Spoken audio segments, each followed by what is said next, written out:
जय श्री राम मित्रों।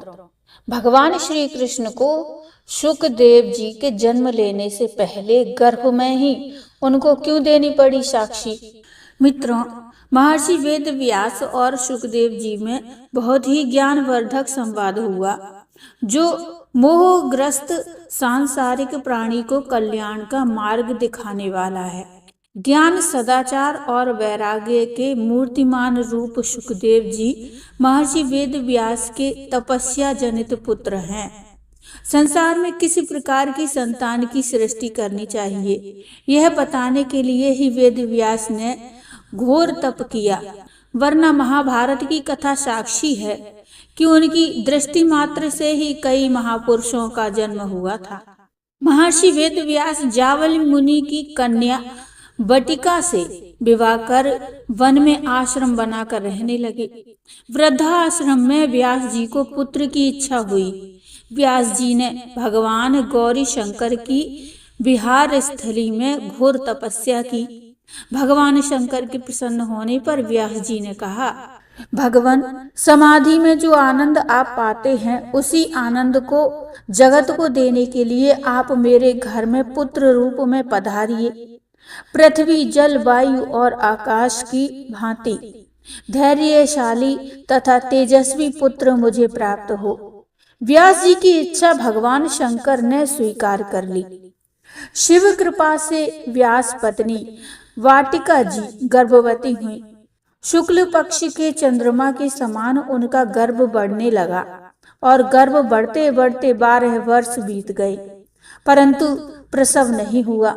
व्यास जी की कुटिया में सदैव हरि चर्चा हुआ करती थी, जिसे गर्भस्थ बालक सुनकर स्मरण कर लेता। इस तरह उस बालक ने गर्भ में ही वेद, स्मृति, पुराण और समस्त मुक्ति शास्त्रों का अध्ययन कर लिया। वह गर्भस्थ शिशु बातचीत भी करता था। महर्षि वेद व्यास और गर्भस्थ शुकदेव का संवाद गर्भस्थ बालक के बहुत बढ़ जाने और प्रसव न होने से माता को बड़ी पीड़ा होने लगी। एक दिन व्यास जी ने आश्चर्यचकित होकर गर्भस्थ बालक से पूछा, तू मेरी पत्नी की कोख में घुसा बैठा है, कौन है और बाहर क्यों नहीं आता? क्या गर्भिणी स्त्री की हत्या करना चाहता है? गर्भ ने उत्तर दिया, मैं राक्षस, पिशाच, देव, मनुष्य, हाथी, घोड़ा, बकरी सब कुछ बन सकता हूँ, क्योंकि मैं 84,000 योनियों में भ्रमण करके आया हूँ। इसलिए मैं यह कैसे बतलाऊं कि मैं कौन हूँ? हाँ, इस समय मैं मनुष्य होकर गर्भ में आया हूँ। मैं इस गर्भ से बाहर नहीं निकलना चाहता, क्योंकि इस दुखपूर्ण संसार में सदा से भटकते हुए अब मैं भव बंधन से छूटने के लिए गर्भ में योगाभ्यास कर रहा हूँ। जब तक मनुष्य गर्भ में रहता है तब तक उसे ज्ञान, वैराग्य और पूर्व जन्मों की स्मृति बनी रहती है। गर्भ से बाहर आते ही भगवान की माया के स्पर्श से ज्ञान और वैराग्य छिप जाते हैं। इसलिए मैं गर्भ में ही रहकर यहीं से सीधे मोक्ष की प्राप्ति करूंगा। व्यास जी ने कहा, तुम इस नरक रूप गर्भ से बाहर आ जाओ, नहीं तो तुम्हारी मां मर जाएगी। तुम पर वैष्णवी माया का असर नहीं होगा। मुझे अपना मुख कमल दिखलाकर पितृ ऋण से मुक्त करो। गर्भ ने कहा, मुझ पर माया का असर नहीं होगा। इस बात के लिए यदि आप भगवान वासुदेव की जमानत दिला सके तो मैं बाहर निकल सकता हूँ, अन्यथा नहीं। इस बहाने शुकदेव जी ने जन्म के समय ही भगवान श्री कृष्ण को अपने पास बुला लिया। व्यास जी तुरंत द्वारका गए और भगवान वासुदेव को अपनी कहानी सुनाई। भक्ताधीन भगवान जमानत देने के लिए तुरंत व्यास जी के साथ चल दिए और आश्रम में आकर गर्भस्थ बालक से बोले, हे बालक, गर्भ से बाहर निकलने पर मैं तुझे माया मोह से दूर करने की जिम्मेदारी लेता हूँ। अब तू शीघ्र बाहर आ जा।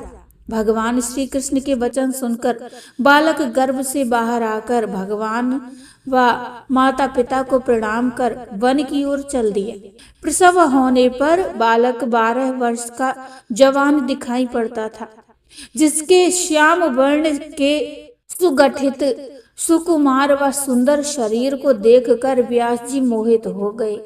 पुत्र को वन जाते देखकर व्यास जी ने कहा, पुत्र घर में रह, जिससे मैं तेरा जात कर्मादि संस्कार कर सकूं। बालक ने उत्तर दिया, अनेक जन्मों में मेरे हजारों संस्कार हो चुके हैं, इसी से मैं संसार सागर में पड़ा हुआ हूँ। भगवान ने व्यास जी से कहा, आपका पुत्र शुक की तरह मधुर बोल रहा है, इसलिए पुत्र का नाम शुक रखिए। यह मोह माया रहित शुक आपके घर में नहीं रहेगा, इसे इसकी इच्छा अनुसार जाने दीजिए, इससे मोह न बढ़ाइए। पुत्र मुख देखते ही आप पितृ ऋण से मुक्त हो गए। ऐसा कहकर भगवान द्वारका चले गए। इसके बाद व्यास जी और सुखदेव जी में बहुत ही ज्ञानवर्धक संवाद हुआ, जो मोहग्रस्त सांसारिक प्राणी को कल्याण का मार्ग दिखाने वाला है। व्यास जी ने कहा, जो पुत्र पिता के वचनों के अनुसार नहीं चलता वह नरकगामी होता है। सुखदेव जी बोले, आज मैं जैसे आपसे उत्पन्न हुआ हूँ, उसी प्रकार दूसरे जन्मों में आप कभी मुझसे उत्पन्न हो चुके हैं।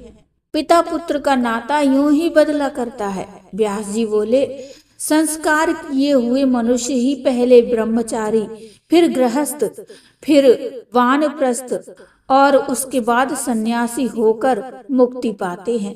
सुखदेव जी ने कहा, यदि केवल ब्रह्मचर्य से ही मुक्ति होती तो सारे नपुंसक मुक्त हो जाते, गृहस्थ में मुक्ति होती तो सारा संसार ही मुक्त हो जाता, वानप्रस्थियों की मुक्ति होती तो सब पशु क्यों नहीं मुक्त हो जाते, और यदि धन के त्यागने से ही मुक्ति होती तो सारे दरिद्रों की सबसे पहले मुक्ति होनी चाहिए थी।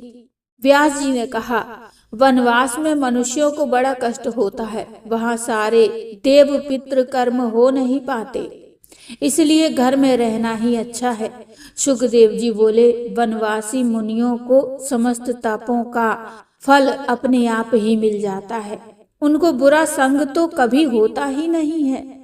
व्यास जी ने कहा, यमराज के यहाँ एक पुत्र नामक घोर नरक है, पुत्रहीन मनुष्यों को उसी नरक में जाना पड़ता है, इसलिए संसार में पुत्र होना आवश्यक है।